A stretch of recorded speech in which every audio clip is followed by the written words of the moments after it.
여러분 안녕하십니까? 미국에서 보는 한국 강예신입니다. 네, 이번 주에 미국은 오늘이 일요일입니다. 한국은 월요일 날이 밝았습니다. 여러 가지 북한과의 미국, 한국과의 이슈를 보면은 한국에서는 한국에 포커스를 두고 보고, 물론 미국에서는 미국에 포커스를 두고 보지만, 미국이 항상 한반도 문제뿐만이 아니라 이 이슈를 중국과 연결을 해서 생각하고 있기 때문에 미국에서는 조금 더 큰 그림이 보여질 수도 있다는 생각을 자주 하게 됩니다.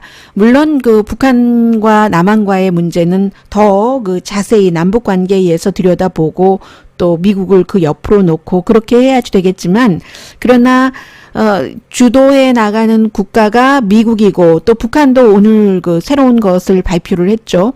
문재인 정부를 향해서 우리는 미국이 우선이다. 미국과 협조를 하고 한국을 이제 전처럼 상대하지 않을 수도 있다는 경고를 했습니다. 그때는 북한은 완전히 아니 도널드 트럼프 대통령이 괜찮다는데 왜 그래?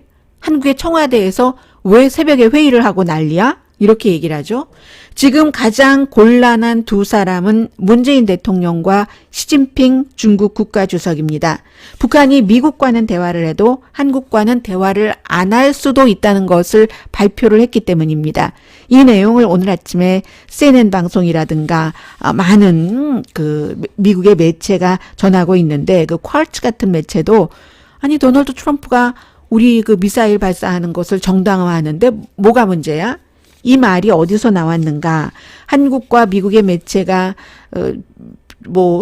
북한의 중앙통신이 이렇게 보도를 했다 했지만, 이제 정확하게는 조선민주주의인민공화국 외무성 권정근 미국 담당 국장 담화다. 이렇게 해서 이제 2019년 8월 11일 평양에서 담화가 나온 겁니다. 그런데 이 담화가요, 내용을 다 읽어드릴 필요가 있습니다. 그리고 오늘 이 내용에 대해서 미국에서도 많이 보도를 하고 있고, 한국에서는 아마 잘 못 들으시는 분들도 계실 것 같아요. 진보 매체가 워낙에 많기 때문에.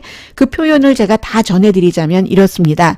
미국에는 북한도 아무 말도 못하고 남한에만 그냥 남한만을 때리는 겁니다. 지금 북한도.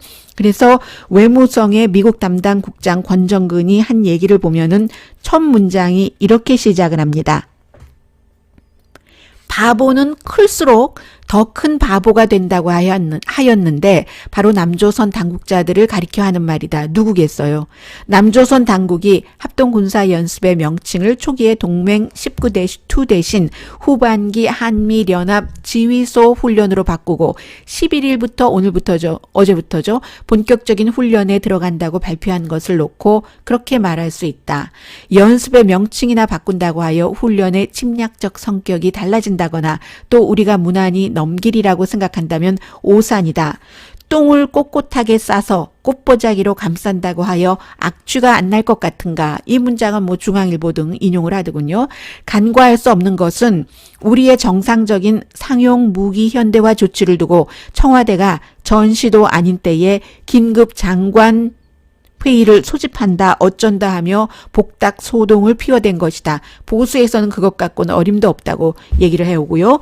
지난번에 진행된 우리 군대의 위력 시위 사격을 놓고 사거리 하나 제대로 판정 못해 쩔쩔매어 만 사람의 웃음거리가 된 데서 교훈을 찾을 대신 저들이 삐칠 일도 아닌데 쫄딱 나서서 새벽잠까지 설쳐대며 허우적거리는 꼴이 참으로 가관이다.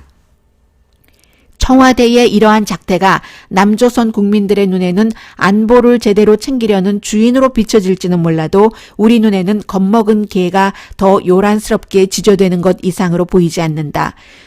그리고 이제 여기가 중요한 겁니다. 미국도 많이 이 부분을 인용을 합니다. 미국 대통령까지 우리의 상용 무기 개발 시험을 어느 나라나 다 하는 아주 작은 미사일 시험이라고 한다면서 사실상 주권 국가로서의 우리의 자위권을 인정하였는데, 도대체 남조선 당국이 뭐길래 우리의 자위적 무력 건설 사업에 대해 군사적 긴장 격환이 중단 촉군이 뭐니 하며 횡설수설하고 있는가 하는 것이다. 게다가 보통 때도 아니고 우리를 반대하는 전쟁 연습을 뻐젓이 버려놓고 있는 와중에 우리를 탐해하려 들며 재편에서 오히려 분주탕을 피우고 있으니 이것이야말로 도적이야 하는 뻔뻔스러운 행태가 아니라 할 수 없다. 우리의 상태가 이 정도로 바닥이라는 것이 안타깝다. 남조선 당국이 군사 연습의 이름이나 바꾼다고 이번 고비를 무난히 넘길 수 있다고 생각하면 대단히 잘못 짚었다. 그리고 여기가 아주 중요합니다. 앞으로 대화해로 향한 좋은 기류가 생겨 우리가 대화에 나간다고 해도 철저히 이러한 대화는 조미 사이에 열리는 것이지 북남 대화는 아니라는 것을 똑바로 알아두는 것이 좋을 것이다.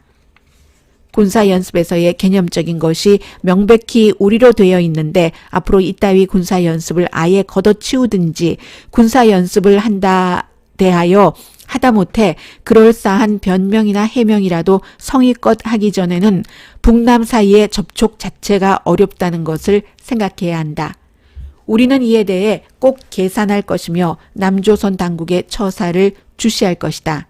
또다시 정경두 같은 웃기는 것을 내세워 체면이라도 좀 세워보려고 허튼 망발을 늘어놓는다면 기름으로 붙는 불을 꺼보려는 어리석은 행위가 될 것이다. 그렇게도 안보를 잘 챙기는 청와대인이 새벽잠을 제대로 자기는 코집이 글렀다. 대화로 향한 좋은 기류가 생겨 우리가 대화에 나간다 해도 철저히 이러한 대화는 미국과 북한 사이에 열리는 것이지 남북 대화는 아니라는 것을 똑바로 알아두는 것이 좋을 것이다. 이게 사실은 그 문재인 대통령과 김정은 위원장이 판문점에서 제일 처음에 만나서 많은 사람들이 김정은 위원장에 대한 호감도가 굉장히 높아졌었잖아요. 그리고 또 2번을 더 만났는데 그럼에도 불구하고 남북 관계가 얼마나 약하게 허물어질 수 있는가 3번을 만났는데도 불과 얼마 기간을 두지 않고 그런 것을 보여준다고 뉴욕타임스가 지적을 합니다. 그리고 특히 이제 3번 만난 중에서 어느 몇 번째였는지는 모르는데 김정은 위원장이 문재인 대통령에게 이런 말을 했었다고 알려졌었잖아요. 국가안보 미팅을 우리 때문에 자주 하시는데 그런 게 아주 습관이 되기도 하는데 이제 다시는 새벽잠을 깨우지 않도록 내가 조치하겠습니다. 김정은 위원장이 그렇게 얘기를 했는데 이러한 말이 얼마나 사상 누각인가 하는 것을 보여준다는 겁니다. 불과 한 달 사이에 5번이나 단거리 탄도미사일을 했고 그리고 그 탄도미사일이 분명한 것은 이제는 이게 비핵화로 가는 게 아니구나. 더 새로운 무기를 개발하는구나. 이게 미국 전문가들이 점점 더 하노이 회담 이후에 생각하고 있는 거거든요. 액체 연료고 이동식 발사되고 또 북한은 산이 많으니까 이것을 처음에 감지하기도 힘들고 요격하기도 힘들고 하는데 이게 어찌 비핵화로 가는 것이냐. 그런데도 트럼프 대통령은 북한은 괜찮다 하고 남한에만 화난다고 하고 돈을 더 내야지 된다고 하고 새로운 타입의 무기 이번에는 특히 사진을 보면은요, 전문가들이 다 이것을 분석을 해놨고, 또 북한에서도 6장의 사진을 실었습니다. 좀 관계자들과 활짝 웃고 있는 사진, 뒷모습, 또 발사 장면 같은 것인데, 7월 25일 이후에 5번 모두 유엔 결의안을 위반한 것이죠. 발사한 것이. 그리고 이제 이번에 KN-23와 비슷한 목적이라고 하는데 저는 자세한 것은 기술적으로 모르겠습니다만은 예를 들어서 미들베리 Institute of International Studies라고 해서 캘리포니아 몬트레이에 있는 북한 문제 요즘 잘 연구하는 기관이죠. 여기에 이제 마이클 뉴티츠먼이라는 이 전문가가 왜 2개의 미사일이 같은 목적에 필요했는지는 모르지만 어쨌든 분명한 것은 굉장히 북한으로서는 발전을 하는 것이고 점점 더 싱가포르 이후에도 하노이 회담 이후에도 그리고 문재인 대통령에게는 힘들어지는 것이고 이제는 북한이 우리는 앞으로 조미회담을 하겠다 하고 이 내용을 제가 지난 금요일에 여러분들께 방송을 해드릴 때 그 트럼프 대통령이 다른 얘기를 하다가 한일 관계에 관한 질문을 받고 갑자기 아무도 물어보지 않는데 북한으로부터 뷰티풀한 편지를 from the top부터 bottom까지 너무 뷰티풀한 편지고, 그리고 그 편지를 노스 코리아에서 직접 나의 오피스까지 배달이 됐다, 이렇게 강조를 했거든요. 그 말은 중간에 아무도 끼지 않았다는 거고, 누군가가 뭐 북한 사람이 오피스로 왔다던가 아니면 미국 사람이 간 거겠죠. 미국 사람이 가서 오피스까지, 백악관까지 배달을 했다는 것인데, 이게 직통 라인이 가동되고 있다는 거잖아요. 이제 뭐 한국 문재인 대통령의 뭐 중재론, 역할론 같은 것을 이제는 그 북한 측에서도 미국 측에서도 이제 필요 없다, 이런 정도가 지금 거의 노골적으로 드러나고 있는 거잖아요. 그래서 워싱턴 포스트도 트럼프 대통령은 미군이나 동맹국이 아니라 김정은 편이네 라고 얘기를 하고 있잖아요. 왜냐하면 그 뷰티풀한 편지 얘기도 했고, 핵 없는 북한은 세계에서 가장 성공한 나라 가운데 한 나라가 될 거다. 이게 아주 어려운 일이죠.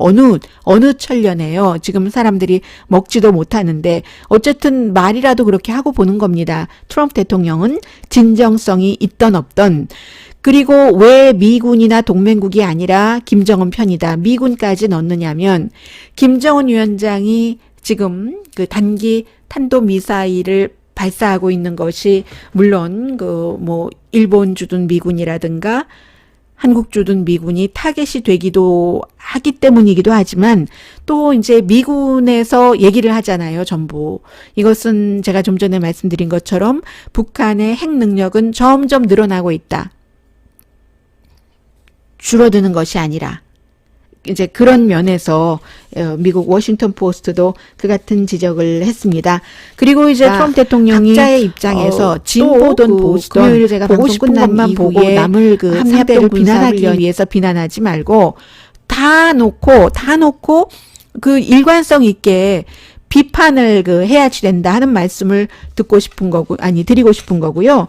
그리고 물론 이게 어떻게 될지 모릅니다. 이제 상황이 지속될수록. 그런데 요즘에 중국도 좀 불편하죠. 중국이 이 김정은 위원장이 미국과 가까운 것을 당연히 싫어하겠죠.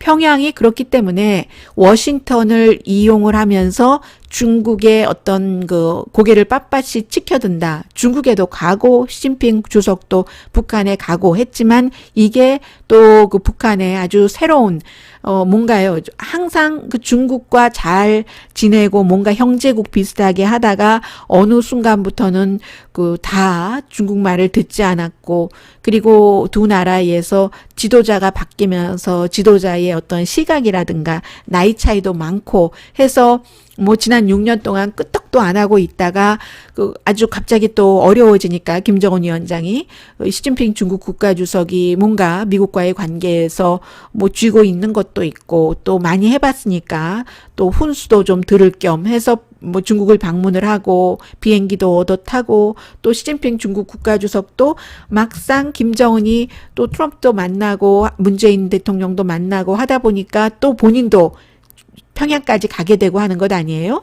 그래서 중국에는 지금 북한이 과거의 북한은 아니라 좀 다루기 힘든 문제가 있는 동맹국이 돼가고 있는 거죠.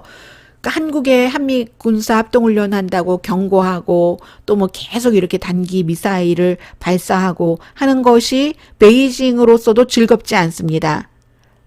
절대로 즐겁지 않고, 더군다나 중국은 지금 미국을 향해서 북한에 좀 경제 제재 같은 것도 풀어주라고 뭐 얘기를 하고 있고 하는데, 북한이 도발을 하는 것 자체는, 북한이 이제 도발을 하면은 그동안은 무조건 미국이 그럼 한국과도 동맹을 더 강화하고, 군사동맹이요.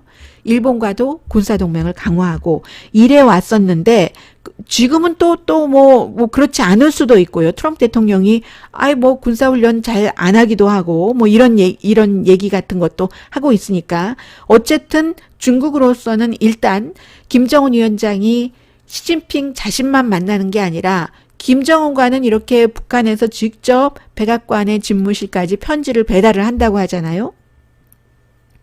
그러니까 북한 핵 문제에 있어서 미국과 직접만 하면은 영향력을 이 중국이 잃을 수도 있겠네 하는 게 이제 그 시진핑이 걱정하는 것이고, 북한은 잘 지내는 척하면서도 중국으로부터 완전한 독립을 하고 싶어 하는 것이고, 16개월 동안, 지난 16개월입니다.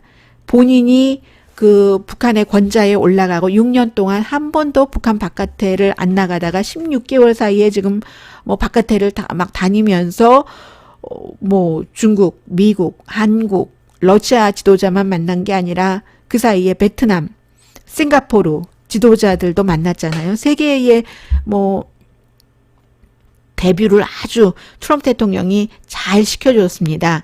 이 텔레비전 그 프로듀서 그 출신인 진행자이기도 하면서, 그래서 잘 그 해줬는데, 이러한 것들이 중국에도 그 도전이 된다는 거죠. 이제 북한이 자꾸만 그 미국과 가까워지는 것.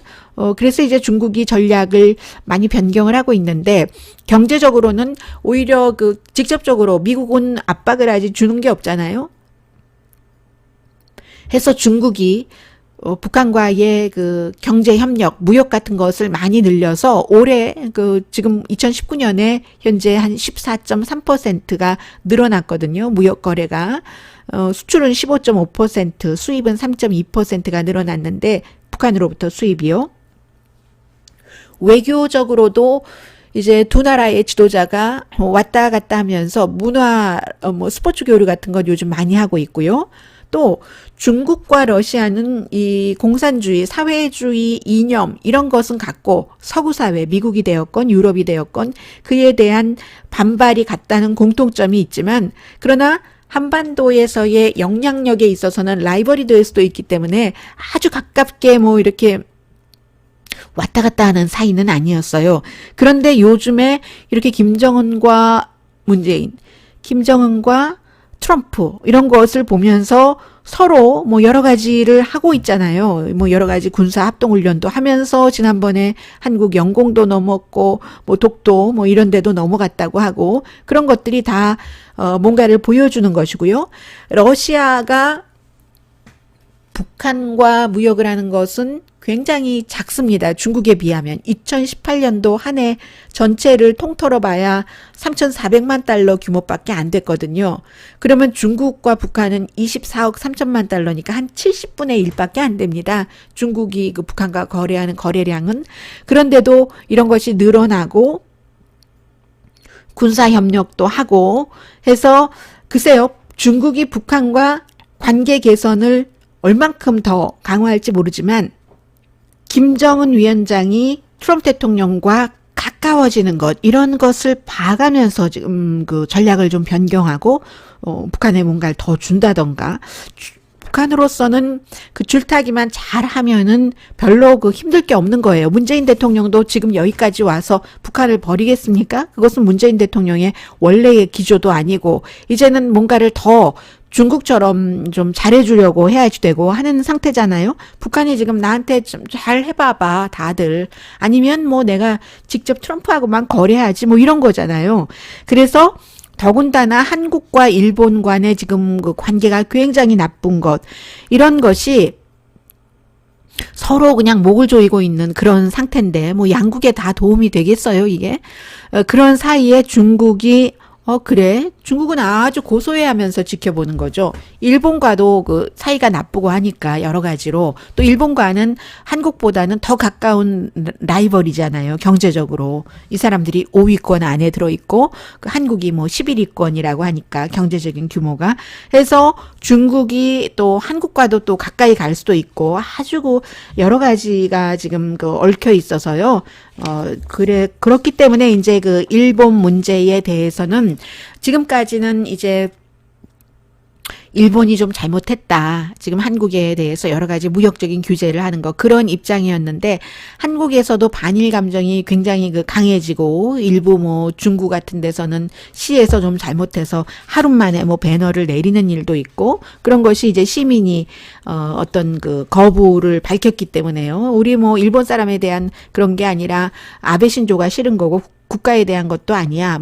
항상 해왔었던 얘기요. 북한의 정권과 그 지도층이 싫은 거지 북한 주민을 우리가 해를 주려는 게 아니야. 이런 식으로 이제 지금 바꾸기는 했지만 그럼에도 불구하고 이제 한국이 경제적으로 수출 의존국이기 때문에 8월 달에도 더 줄어들 테고 왜냐하면 이제 여러 가지를 일본에서 소재를 받아오지 못해서 그 완성품이 나가지 못하는 이런 경우도 있고 한국 내에서도 일본과 관련되는 것을 많은 것을 보이콧하면은 그게 이제 다 한국 사람이 해를 입는 거잖아요. 한국에서 일본 식당을 운영하고 일본 차를 파는 사람들도 일제차 안 산다고 하니까 그렇고 일제차는 가지고 나가면 누가 스스로 부수기도 하고 어디 다칠까 봐 겁나기도 하니까 그러니까 이제 또 가솔린 수요도 줄어들 테고 가솔린을 아예 일제차에는 주지 않는다는 그런 주의소도 있다고 하고 이게 다 한국 경제에도 마이너스가 되는 거잖아요. 일본 상품을 일본에서 수입할 때 그거에만 해당되는 게 아니라 그리고 일본 상품을 수입해서 파는 사람도 한국 사람이지 일본 사람이 일본 상품을 한국으로 가지고 와서 직접 파는 게 아니죠. 그래서 이제 여러 가지 이런 상태니까 적당히 두 나라가 적당히 해라 하는 그런 분위기가 미국에서도 많이 알면 알수록 과거의 역사도 알게 되고 그럼에도 불구하고 서로 적절한 수준에서 협상을 해야지 된다. 트럼프 대통령도 금요일에 두 나라가 알아서 할 일이지. 그런데 두 나라는 항상 싸워. 우리가 뭘 어쩌라고 이런 식으로 얘기를 했었잖아요. 해서 전에는 일본이 지나치다라고 표현을 했었던 그런 매체들도 이거 잘못하다가는 한국도 좀 지나치다 하는 지적을 받을 수도 있다. 이런 분위기가 되고요. 중국은 싸워라 하는 것이고요, 지금. 그리고 또 하나는 아직까지 미국에서 여기에 대한 반응은 없습니다. 그런데 이제 주미 대사가 이수혁 더불어민주당의 초선 의원이잖아요. 예전에 김대중 대통령 시절에 육자회담 대표도 했었고, 근데 이제 이분이 한국에서 이렇게 될 줄은 몰랐었겠죠. 그 당시에는 트럼프 대통령 믿을 수 없는 사람이다. 비즈니스 출신이라 그런지 사람이 신뢰성도 없고 이런 여러 가지 얘기를 한 것에 대해서 일부 언론은 얘기를 했지만 아직까지는 말하지 않았거든요. 그래서 저는 이제 특히 미국에서 트럼프 대통령이 주미 영국 대사를 어떻게 쫓아냈는지를 트윗 한 방으로 잘 봤기 때문에 이제 이 문제가 조금 좀 지켜봐지고요. 그리고 역시 내일이 미국이 월요일입니다만 이제 방위비 분담금이라던가 또 북한의 새로운 탄도미사일 또 아직까지 훈련 날짜가 남아있기 때문에 멈출 것 같지도 않고 미국 언론도 이제는 점점 더 확실하게 북한이 저렇게 미사일 발사를 하면 할수록 핵을 포기한다는 뜻은 없는 거구나. 핵을 가진 북한을 받아들여야지 되는 게 현실인 것 같다. 제대로 된 현실 감각인 것 같다 하는 목소리가 좀 커지지 않을까. 다음 주부터 그런 느낌이 듭니다. 미국에서 보는 한국 강혜신이었습니다. 내일 로스앤젤레스 시간으로 9시에 오늘의 미국 정규 방송 시간에 뵙겠습니다.